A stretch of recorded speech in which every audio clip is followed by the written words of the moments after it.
Has this ever happened to you? That video card you've been waiting weeks for finally arrives, so with great anticipation you open up your vintage PC, install the card, turn it on, working, looks good so far, so you go into your favourite DOS game and it looks like this. What the hell? What are these vertical lines running down my screen? It looks like someone got a pair of scissors and chopped up the image and pasted it back together like ribbons or something. And I'm Stu from Replay PCs, and I'm here to show you how for just a few dollars you might be able to fix the problem.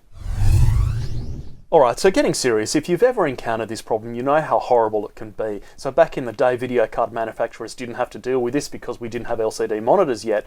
We only had CRTs, and the problem just doesn't exist on CRTs. Of course, we know that the best picture and the best experience for retro gaming is having one of these, but they do take up a lot of space on your desk. This is a 21, and whilst it's lovely, it's huge. So I completely understand if you just don't have the space for one on your desk and you're using an LCD monitor instead. But then when you get certain video cards, you get this vertical banding issue that looks like this. And unfortunately, whilst it varies between modes, the mode that is most affected is usually that 320 by 200, which is where we're spending all of our time in DOS games.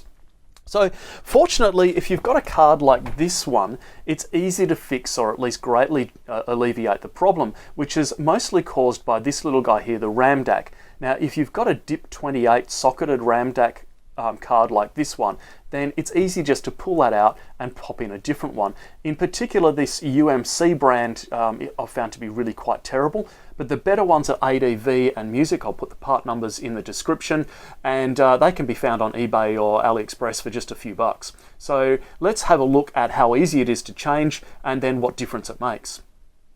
Alright, so here we are with the card removed from the machine, and there you can see the UMC RAMDAC that we're going to replace with the Music one down here. I should have mentioned they all do seem to be pin compatible. I certainly haven't had any issues with changing between any of them.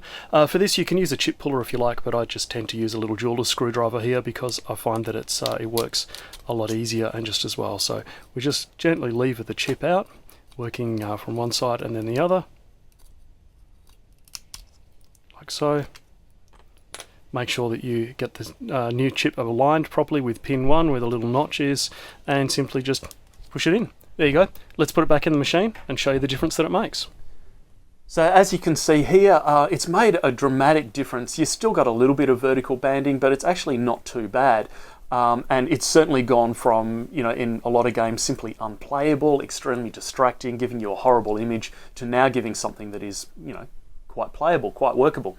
As I said, it does differ between video modes. It also differs between games. Some of them look worse than others. Some of them, depending on the style of the graphics and so on, you might not notice it as much, or certain scenes you might not notice it as much. Typically some of those large flat areas of color look worse.